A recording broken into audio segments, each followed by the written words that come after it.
एवढंच सांगतो, अनेकदा काम करून यश मिळत नसतं, निराश व्हायचं नाही, काम करत राहायचं.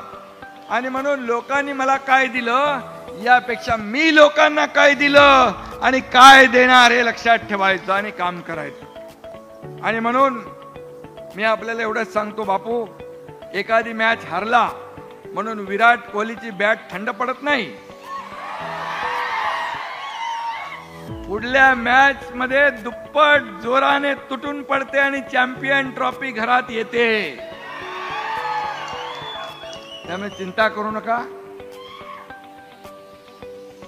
मगाशी ज्योतिताई म्हणाल्या, काय म्हणाल्या त्या गाडीमधून येताना दीपक आबांच्या बद्दल, एका गाडीत होते. पण बापूसाठी मी एकच शब्द उच्चारतो, टायगर अभी जिंदा है.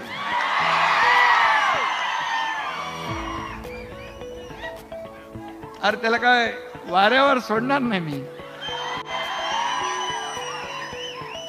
हाथ बढ़ाकर आसमां छू लेंगे हम अपनी हार को जीत में भी बदल देंगे हम. आणि म्हणून काळजी करू नका. आपले बापू स्पष्ट वक्ते आहेत, बोलून टाकतात. मनातलं भडाभड भडाभड मोकळ्या मनाचा आहे, ढोकळ्या मनाचा आहे, मनात काय ठेवत नाही. आणि मागे लोकसभा निवडणुकीनंतर त्यांनी भर सभेत काय म्हटलं आपल्याला आठवत आहे.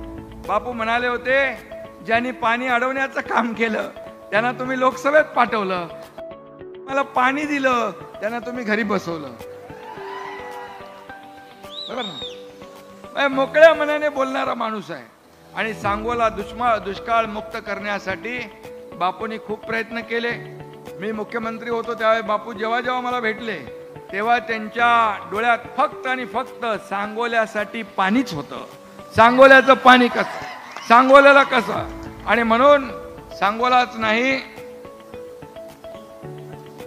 मंडपाबाहेर लोक उन्हात उभे आहेत, त्यांनी आतमध्ये या, पोलिसांनी त्यांना सहकार्य करावं. आतमध्ये इकडे जागा आहे, मधल्या पॅसेजमध्ये तिकडे जागा आहे, पोलिसांनी सहकार्य करून त्यांना आतमध्ये सोडावं. उन्हामध्ये ते उभे आहेत, ऊन जोरात आहे. आणि म्हणून या ठिकाणी हे जे काही सभा झाली आहे आपली, आज सभा या ठिकाणी आलेला प्रत्येक जण बाबा स्मारकाचं दर्शन घेण्यासाठी आलाय. आणि म्हणून त्यांचंही मनापासून मी मगाशी स्वागत केलेलं आहे. पण विदर्भ, मराठवाडा आणि राज्यातल्या नवीन घडामोडी पाहण्यासाठी आजच आम्ही मुंबईकर 24 तासला लाईक करा, सबस्क्राईब करा आणि अपडेट रहा.